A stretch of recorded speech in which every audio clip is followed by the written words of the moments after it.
called A Journey for Redemption, The Life of a South African Migrant Worker. And the concept behind our game is to capture the journey a migrant worker would take.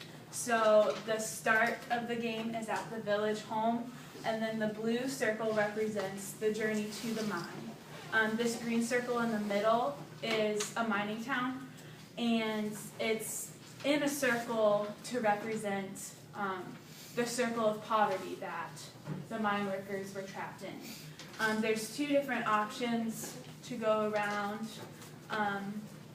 the mine, but these white squares represent risk that the government would impose upon the migrant workers. And then, so you work your way around the mine. There's an economy while you're in the mine, and you have to have a certain amount of money. Every green square you pass, you get 10 shillings. 10 shillings. So that's how you can leave the mine. But in order to win the game, you have to have more money than you left with. Everyone at the beginning of the game gets how much? 50 shillings. 50 shillings. And then on the way, there's cards, red, green, gray, and red. Patrick's going to tell you about them. And in some instances, you have to pay the bank, and you lose money. So originally we had cards that would take you all the way back home. But we found that our game became so morbid and so destructive that with each card it would almost take you back. So there are several past cards that you happen to make it through, the government didn't take you down today, you didn't get a disease. But yes, most of our cards include some of the historic risks that migrants would have on their journey. So I would find it would be very difficult. We actually played this game, we checked it out.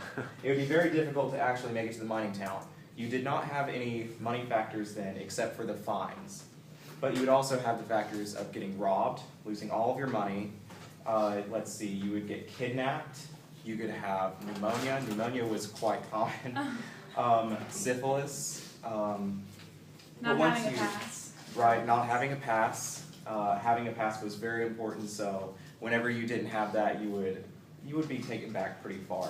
But once you actually got into the mining towns, it got a little bit easier, except for when you hit those white spaces. You would, very rarely, the government would help you a little bit, such as when they had a few slightly concerted efforts to reform the mine system.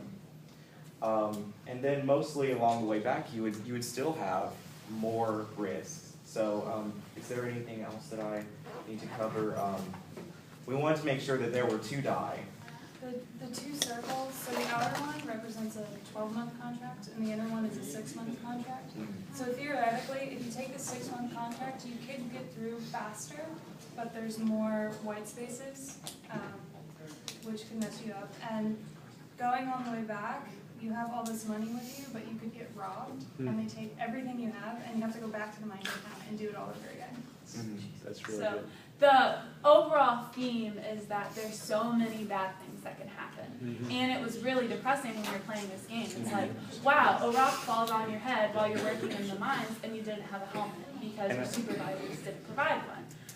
And that's what we're trying to get across, that it was a really tough situation. That's great. Let's give him a hand. That's a really interesting one. That looks great. Do you all have questions? We don't have time for questions, unfortunately, but you guys can email questions if you're interested. Why don't you place the games over here, and just make sure the group numbers on the bags and on the board. Group 12. You have to do this relatively quickly, guys.